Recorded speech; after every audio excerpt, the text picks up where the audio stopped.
All right, this happens to be one of my favorite segments that I've come up with, and we'll see where they go at this. But I'm calling it "That Would Never Work in Therapy," because TV therapy is always dramatic and Oh, chaotic, and usually maybe unethical in the case of things like shrinking. But since Dan hasn't really watched Shrinking yet, I had to think for a little bit about a different pop culture psychology moment that he might be more familiar with. So, are you guys game for this? Sure, game for sure. anything. Yeah, yeah. So, I'm going back to the classic Good Will Hunting, where Sean, Robin Williams, confronts Ah, Will, Matt Damon, by telling him over and over and over and over again, it's not your fault. It's not your fault. It's not your fault. And mm, at first, Will shrugs it off, then gets irritated, then furious, then collapses into sobs while Sean hugs him. People love the scene, and it shows up in discussions about healing and catharsis. But here's the thing, every time I watch it as an actual, thinking about it from a therapist perspective, I wonder, like, is this how breakthroughs happen? Does repetition magically unlock some kind of trauma? Would a therapist ever physically embrace a client like that? Like, I don't know. It seems like there are lots of problems with this dramatic thing. So I thought I'd throw it to you guys. Goodwill Hinting, would this work in therapy?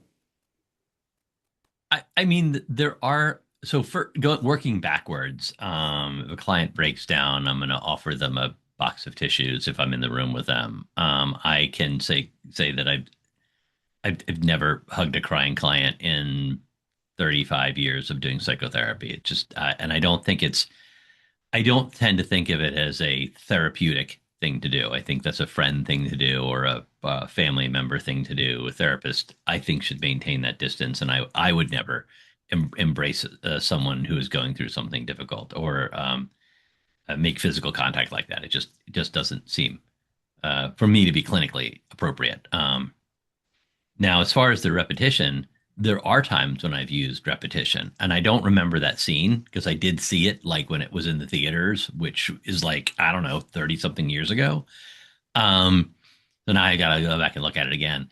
But I have sometimes used repetition in a therapeutic process to continue to emphasize, but in a gentle, like a way to kind of bring them back to this idea. But I'll have to rewatch the scene to remember exactly how Robin Williams' character did that. Gail, do you remember the scene? Vaguely, I probably wouldn't have identified it if I were just sitting here cold, but hearing it, I was like, oh yeah, I sort of remember that. And I guess I can work backwards as well. I think there are differences with male and female therapists. I think as a male therapist, I think there are some things that just are navigated differently. I, as a female Perhaps. therapist, have hugged clients, but not in a moment like that. Right. Therapeutically, the choice there would be very different. Absolutely, that's a tissue box moment. Hand over Hmm. the tissue box type of thing. And it is to sit quietly and sit with the discomfort and the tears. Where I have hugged a client is, and in particular, I'm remembering an older client who had just lost her husband, and she came in, and it was a long drawn out battle for him, and it was a long drawn out caregiver process, and that was a moment that was mixed with a lot of emotion.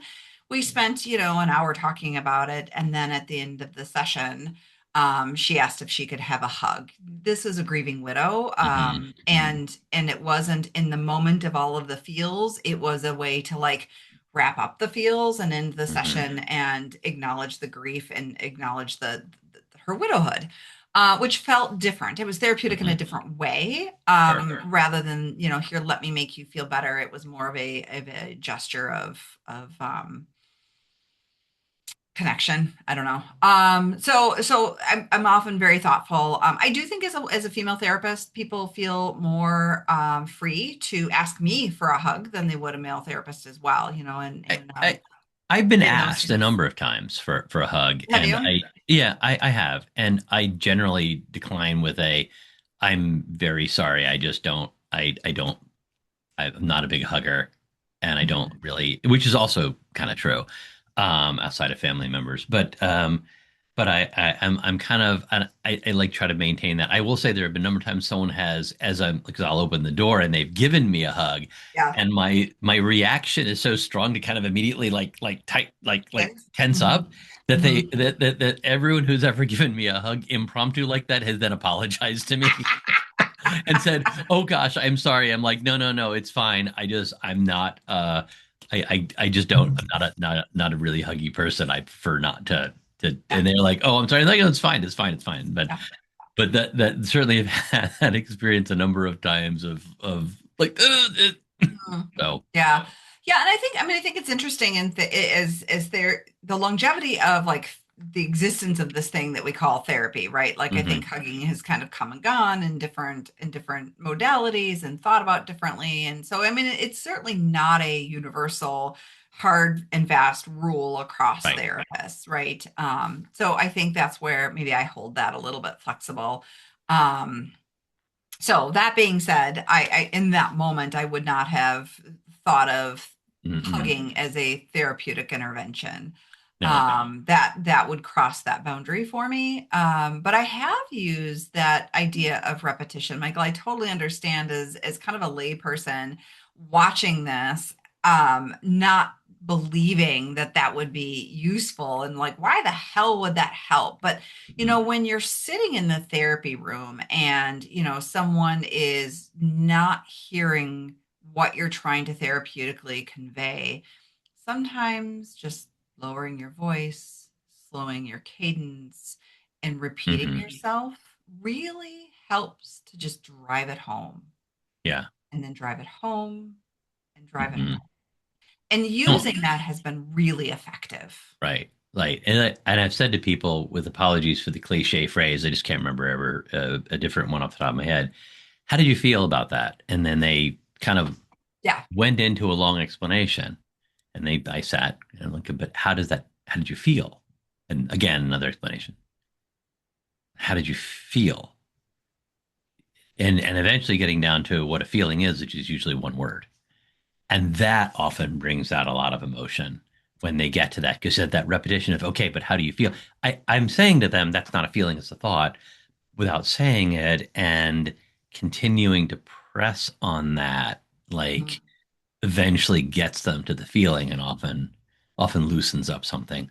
Right. And then you would see that sort of watershed moment of someone, maybe not dramatically like Matt Damon does in that scene, break down into tears and sobbing and emotion, but it does help connect someone to either that feeling or really hear that permission to maybe let go of something that they're carrying. I will say, probably the most frequent time I use it is we'll sit down and I'll say, "How are you today?" And they'll say, "I'm fine." Right. How are you today? "How are you today?" Right? And they'll say, "I'm fine. How are you today?" And again, Yeah. it's just that moment without saying, like, come on, don't gloss over. This is not that relationship. Mm, You don't give me the social nod and I'm fine in the hallway. We're actually here to talk about your feelings and what's going on. right. And again, it's really effective in a way that you would think is cliche and stupid.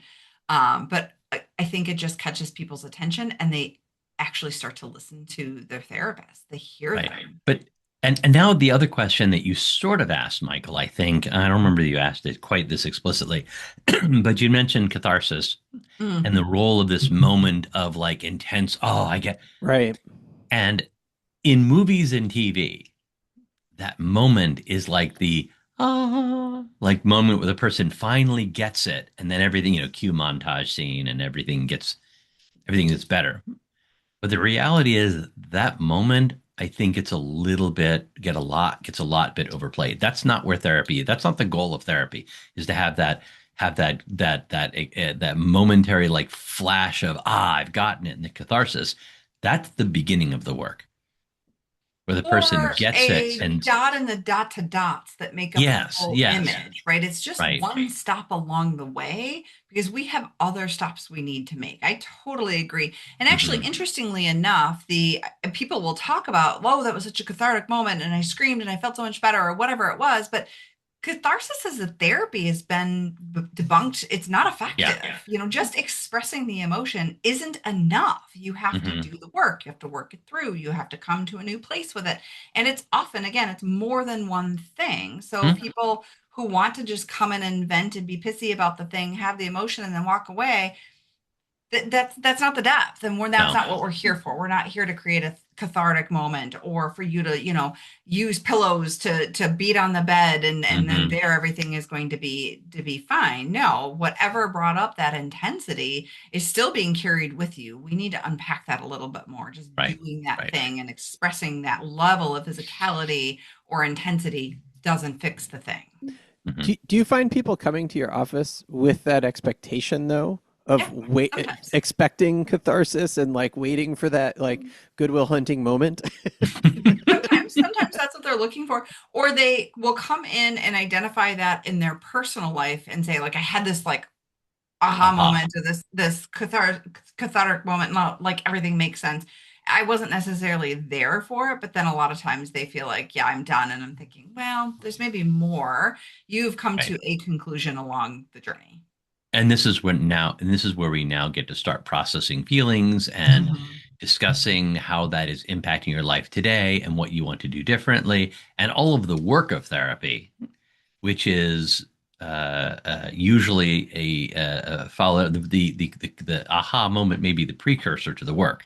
Yes. And now we do the work of therapy of making those changes. Well, let me bring it back this way, which is so that perhaps is not a great example, right? That's Hollywood. That's us wanting to like have this soaring climatic moment, right, where everybody gets it and then heals and moves on from there. Mhm. Are there shows that you can think of that get it closer to what you see in the therapy office, particularly anywhere it's not just a therapy show. Like that's, if it's a show about therapists, then I think they maybe do a better job. I don't know. I mean, unfortunately, I will say that I think therapy is terribly boring to watch. So no, probably not. Although, Dan, you have said you like the therapist in The Sopranos, which maybe is the closest Mm, to real because it's I, sort of I, yeah, interesting, I mean, but I not like, like. well, I don't know. I haven't watched it in many, many, many, many years. My opinion today might be Mhm. different. I would say that, I mean, to jump off what you said, Gail, about therapy, good therapy being kind of boring. The therapy show that I think I like best right now is a show called Couples Therapy. Um, but here's the thing about that show. While it's I find it to be really riveting and interesting, and it is real therapy sessions. But what they've taken is they've got like 8 episodes a season, and the episodes are half an hour long, and they're drawn from four different couples who have each done about a dozen therapy sessions. And then they're excerpting, if you think about how much content that is, if we're talking about 22 or 23 minutes of content, each episode drawn out of a total of 100, maybe 100 hours of therapy, they're really able to pick and choose the stuff that's really interesting. Mhm. And good therapy is, I think, good. If you really watched good therapy, it wouldn't be all that. Right. And Yeah. that's why there aren't any therapy shows that are just like Well, and even an not hour of good just therapy. TV shows or movies, we Right. can include podcasts in there. And the Esther Perel podcast, Where Shall We Begin, is again, it's a therapy podcast. Very interesting as a therapist. I think she's a Hmm. brilliant therapist, right? But again, there's some picking and some choosing, and then she kind of comes in and summarizes and gives you a bit of narration along the Hmm. way, which is part of what makes it interesting. Not watching this couple have the dialogue, but listening to the therapist conceptualize and put that together and then feed it back and explain what's happening. That's the interesting part, is maybe the calculations that you would never hear going on in our head and why we're doing what we're doing. I Hmm. honestly think case consultation is way more interesting to listen to, which is what this show was sort of built on, which is all the shit that happens in our head about the thing, not the thing rolling out, because that does look terribly boring. Right. Exactly. I would, and I think that unfortunately we're never going to have, or it's going to be really rare to see a portrayal of therapy in popular television show that's not in some way over the top, that doesn't pick and choose, that isn't sensationalist because of that. And I tend to avoid most shows with therapists in them just because it's almost always such a high degree of either unethical behavior or cherry picking of stuff that it creates a very unrealistic perspective of what good psychotherapy is ever going to look like. So Mhm. my So, apologies for being dismissive of the entire genre. well, maybe we can wrap with this final question, which is, do you think those shows do anything to destigmatize seeking therapy, like by making it approachable, or like I'm wondering what function those, by even just having somebody in therapy on television maybe makes it seem like, oh, this is normal, or this is not as scary maybe as it once was.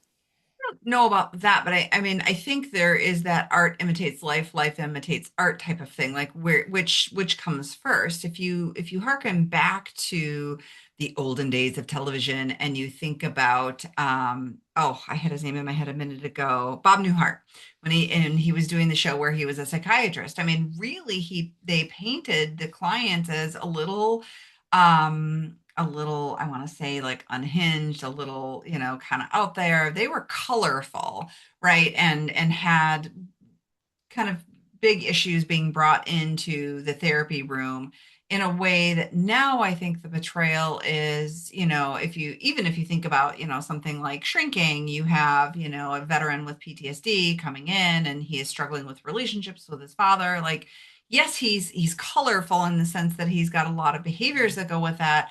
But he's also really, I feel like he has that sense of like, well, this could be the guy that's my neighbor, right? Like he's relatable and not in a way that like I don't know anybody like that. So I think we are, as a common culture, are more reflected in who shows up in the therapy room in these shows in a way that they didn't used to be, but I don't know which comes first. Yeah, and at the same time, my understanding, and I'm gonna have to do a dive into this, or Michael probably will because he does such a thing.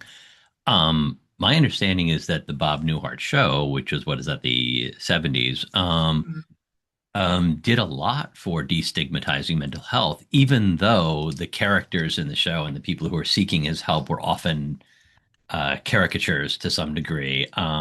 That it mainstreamed psychotherapy a bit and increased the number of people who were willing to seek out counseling. Now I'm gonna have to look that up, but that's Yeah, my recollection of that's the data that's on a it. I just don't remember. I can't cite chapter and verse on any research articles, but I believe that to be the case. that is really interesting, Dan. I hadn't thought about that, but I could see a world in which that's completely accurate. So I'd love to know if our if our resident rabbit hole rabbit hole goer, I guess, can dig something up meaningful and maybe put it in the show notes, or we can bend this in some way. I'll see what I can find. And thanks for helping out with, I don't know, helping me figure out if that would ever work in therapy or not.